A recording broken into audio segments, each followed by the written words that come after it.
again, I haven't gone for a little bit, and I would like to apologize for that, but I have downloaded this game. I'm going to put game lightly, because it's not really a game. It's more or less an adventure, because I'm reading. So, in this adventure, it's, like, make your own story as you go throughout it, you kind of do it. So, let's start by reading it. The game book story is called Burn in Memory, and this is the prologue. And you can get this game on Steam. I'll put a link in the description for it. I'm going to say mild content warning for violence and gore, so if you don't like getting all violent and awesome, click out of the video or go watch somebody else do something, because that'll be probably a lot better than this on the mild content warning side. Go watch some Minecraft. Yeah. Okay. To burn in memory... Oh wait, I'm gonna read this. Remembering is like constructing, and then traveling again through a space. We are already talking about architecture. Memories are built as a city is built. Umberto Eco.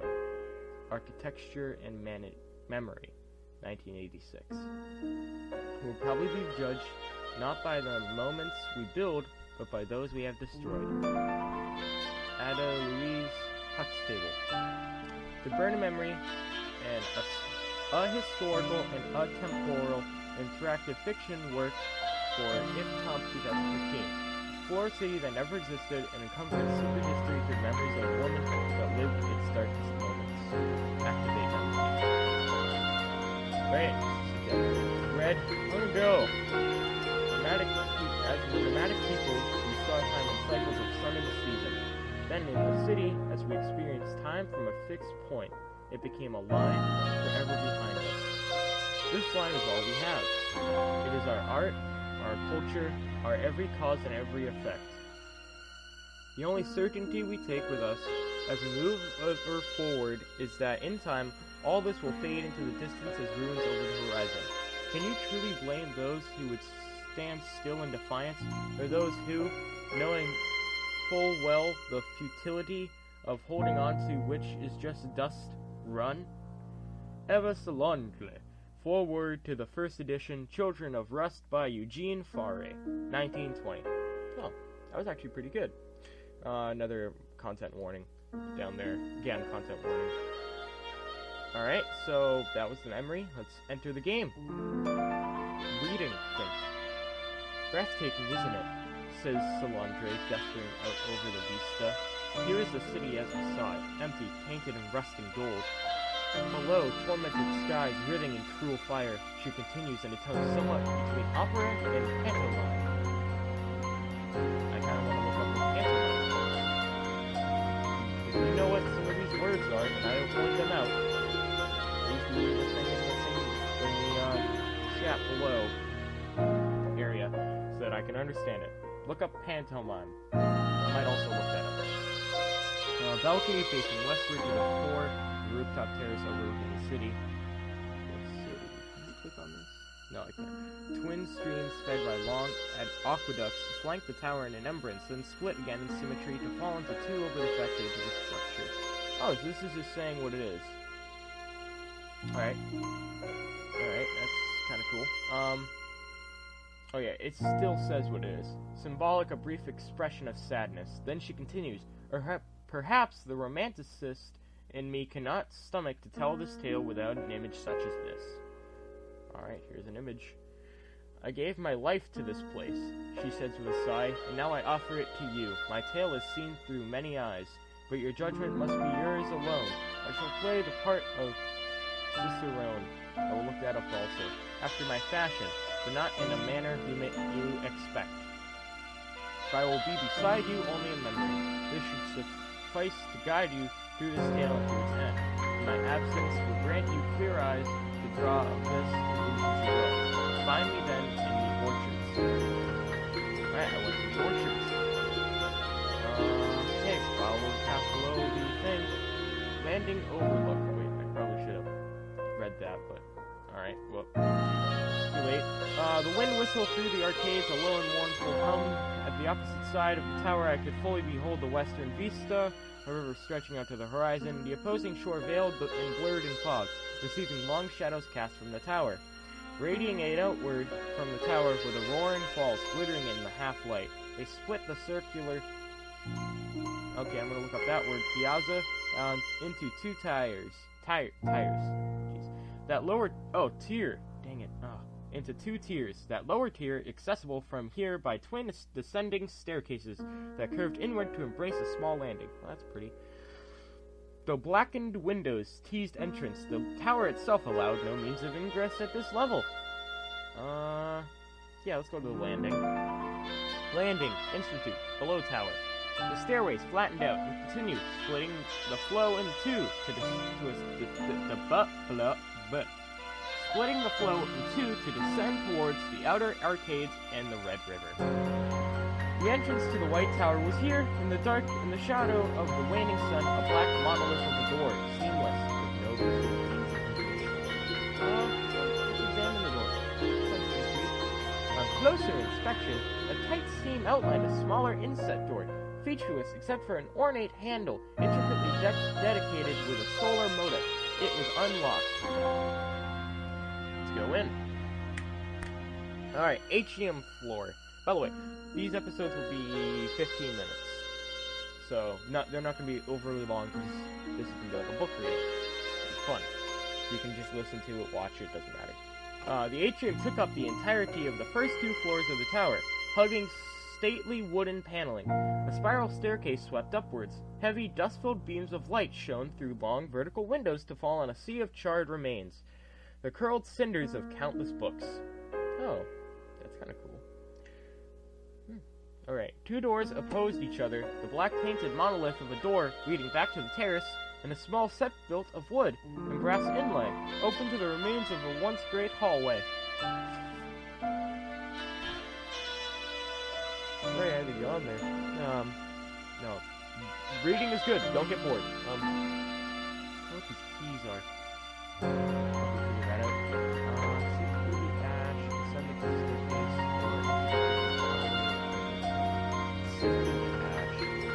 I waded through the ash, hand-sifting charred fragments of history, nameplates, time and place now meaningless in this separation. Searched even further. I tore through page after page, drunk on the prospect of discovery, and there it was, a single page unburnt, alone, an array of the setting sun. Whole page to the light. A rose red, it held in perfect detail an illustration of a 7-petaled rose. Take page. Because that is exactly what I need to do. Okay, so it now says what it said earlier, the atrium thing. So, I'm going to think here. Should I ascend the staircase? Why not? Okay.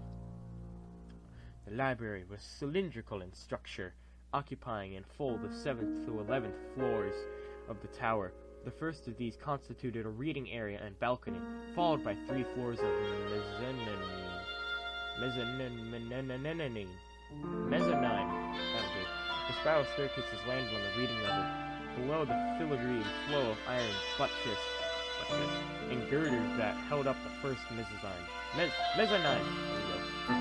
All this grand structure forsook its purpose, however, as every shelf cap had little more than a film of dust, their intended contents lying as ashes far below, centered in emphasis by the form of the library as a statue with the features of a 3-headed raven. Sounds awesome. Gazing with mournful eyes out over the river, long shadows cast before its stare. Alright, let's step up on the balcony. Let's see what that raven is all about. Maybe I can stick a key in its eye hole. The tower cast its shadow over the river to touch the fog-shrouded shore. A small device sits precariously on the stone balustrade. Again, if you can look up any of these words to tell me about them, please do, because half of these words I don't know, and I love learning things. I know what precariously means. Yeah. Ooh, the background changed. Minometer. Did I just achieve that? Yeah, an elegant clockwork device. Oh, clockwork. The size of a pocket watch, closed with a latch relief, depicting a snake devouring its own tail. Open. And centered within the interface of the device, a cold black brass sigil sat above a A needle began to protrude from below, the sigil in a short and abrupt whir of clockwork. Place finger on protrusion. No. I think I'll just do whatever the heck I wanted. Oh god, please don't let me. It's hunger sated, the sigil faded in luminance, the flow of flames, dull glow. Take it. Oh cool, I just got it. The shower casts its thing. Wait. Oh my god, I can actually use it. I can like pick it up and I can be like, hey. Bam. Yeah, let's leave that foggy shore. Set out onto the balcony, because it's the same thing. The tower casts a shadow over the river. Okay, yeah, it was just there. Alright, descend the staircase again. The 11th floor consisted of a small hallway. Wait. I was on the 7th floor. Why did I go from floor 1 to 7? It probably said something. Probably was destroyed by the fire. I assume there was a fire. The 11th floor consisted of a small hallway acting as a landing in the final floor for the spiral staircase. Windowless and unlit, but for faint light seeping in through the frame of the large door, taking up the opposite end of the room. Flanking it with the vague shapes of statues, their forms ineligible in the dark. Well, let's not go there, because I do not like those statues. Okay, let's go back down again. Ooh. Oh, cool. I can do something special because I have the wristwatch. Let's activate memory so I can read all of it. Okay. We gave them an ultimatum. Spill our blood as the butcher burned in the fire. There's a special place in the contempt of history for the new book burners. And I say that yours is full of haunted history, indeed to weigh ink above we living, breeding men and women. In this our siege turned to a weary occupation. The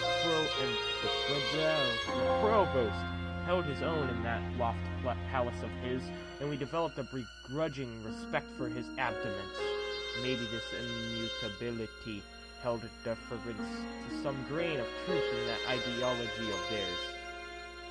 But all things have their terminants, and in our world, with its unsleeping machineries of warring revolutions, the eternal now holds little truth, like clockwork in their monotony.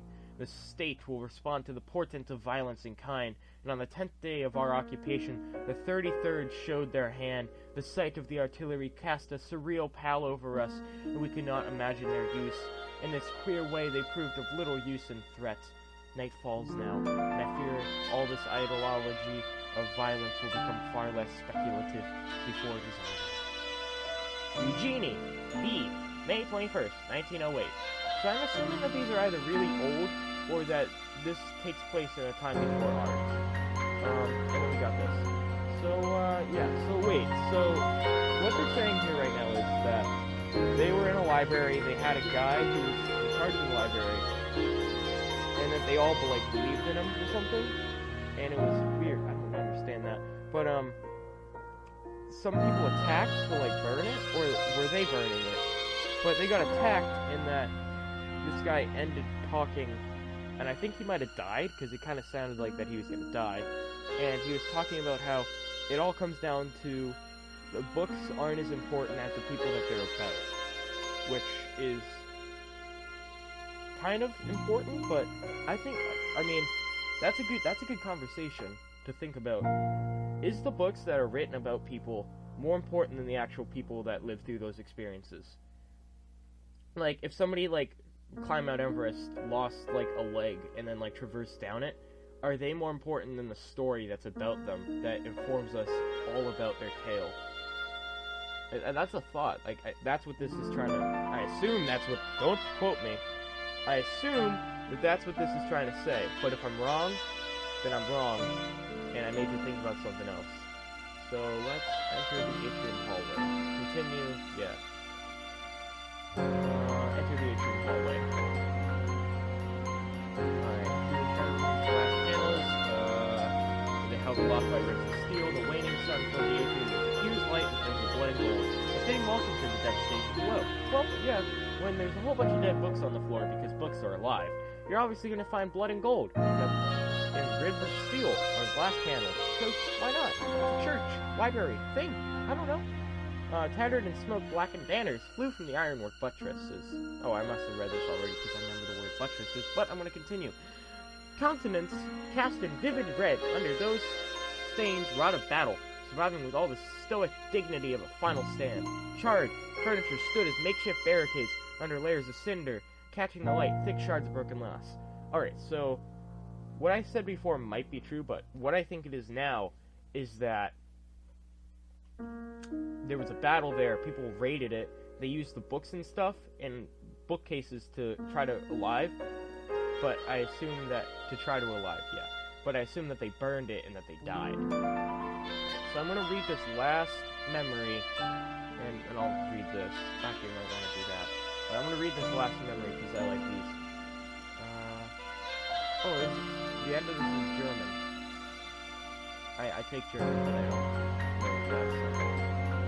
So we're doing the atrium hallway grand gate, or main. Technically, it's called the main of the hallway.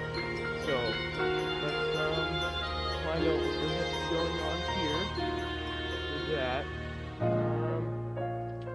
I stand in the livery of the nation of my birth, wearing my true face before those I have betrayed, to watch with clear eyes the end I have brought for them. The order has been sent out, and now I wait for the thunder that will signal the last lines of this final act. A moment of silence below the tower, then the command to fire rings out across the empty square, to be drowned in turn under the 33rd's deafening barrage, and on impact the screams of metal and men alike.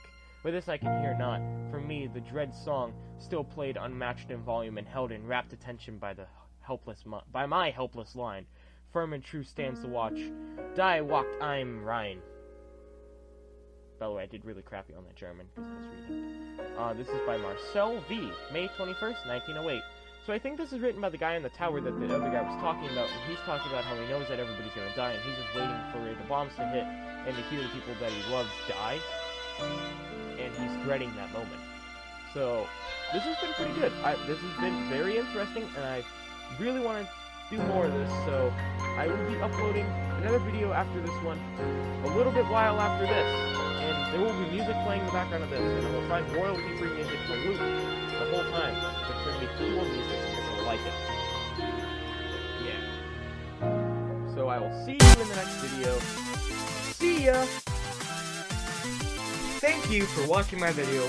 Please like and subscribe, and I'll see you in the next video. See ya!